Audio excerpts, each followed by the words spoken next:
Ce jeudi à Bruxelles, les ministres des Affaires étrangères de l'Union européenne vont tenter de parler d'une seule voix sur le dossier iranien.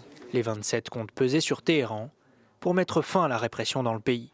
Au menu de la réunion, l'inscription sur la liste des organisations terroristes des gardiens de la Révolution. Cette armée parallèle de plus de 150 000 membres, colonne vertébrale du régime des Mollahs, tente d'éteindre dans le sang la colère des manifestants. Longtemps hostile à cette mesure, la diplomatie française a changé d'avis ce mercredi. L'insoutenable répression de la révolte pacifique du peuple iranien ne peut rester sans réponse. Avec nos partenaires européens, nous prendrons à Bruxelles des sanctions contre les responsables de ces exactions. L'accès au territoire européen leur sera interdit, leurs actifs seront gelés. La France soutiendra l'inscription du corps des gardiens de la révolution islamique sur la liste européenne des organisations terroristes.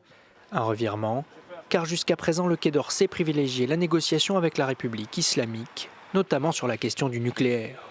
La peur de représailles sur les ressortissants français pesait aussi dans la balance. Le sort de Jacques Paris et Cécile Collère, récemment libérés de prison par Téhéran, mais toujours interdits de quitter le pays, reste incertain et explique aussi la prudence de Paris jusqu'à présent. Quelques heures avant cette volte-face diplomatique, c'est le chancelier allemand qui appelait ses partenaires européens à sanctionner le régime iranien.